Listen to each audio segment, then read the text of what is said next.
Like every Canadian girl, I've always dreamt of putting on a super dowdy smock dress and frolicking on Prince Edward Island, believing that I am Anne of Green Gables. Of course, I never imagined the bangs would look this bad, but in the story, books fed Anne's imagination, but the abundance of local produce fed the rest of her.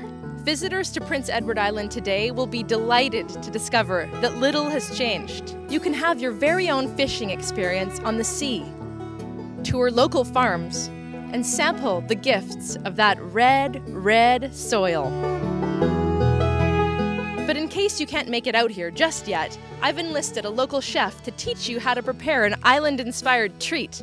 And you can tell just by looking at this guy that he's a major Anne enthusiast. Today, we're going to be making potato chocolate cake. Here's what you need to make this delicious, simple cake. 200 grams of butter, 200 grams of chocolate, preferably dark Belgium chocolate, 5 eggs, 150 grams of sugar, 90 grams of flour, and 50 grams of grated cooked potato.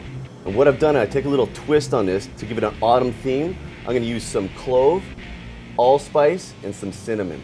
Take your chocolate and your butter and place it over a double boiler. All you're wanting to do is melt the butter and chocolate, not cook it.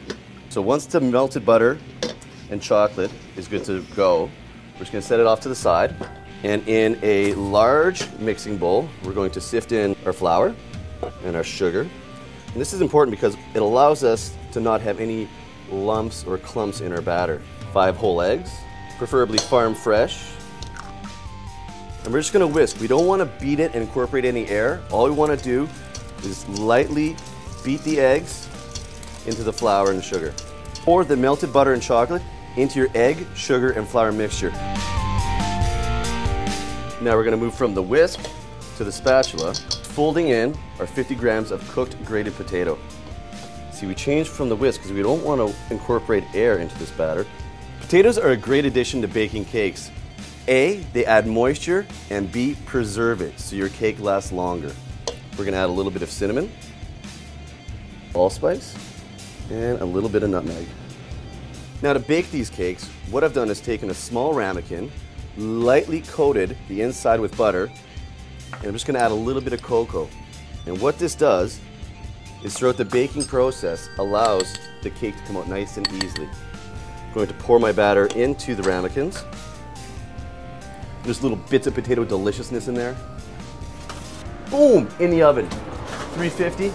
If you have a convection oven, about 10 minutes. If you have a conventional oven, meaning no fan, about 15 to 17 minutes.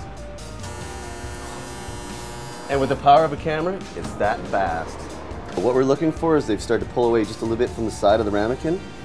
Now the last thing to do is put it on the plate.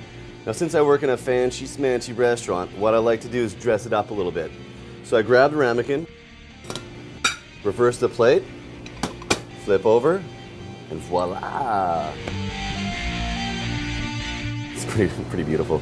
So we're going to garnish it with some fresh island blackberries, a little drizzle of our amaretto caramel sauce, and chocolate wouldn't be right without a little touch of vanilla ice cream. Thanks for stopping in to Prince Edward Island, and I hope this puts potatoes into a new perspective.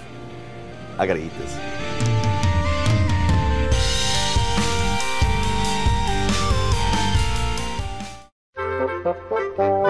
Sounds pretty good, doesn't it, Diana? I'll have to make it for our next tea party. Diana?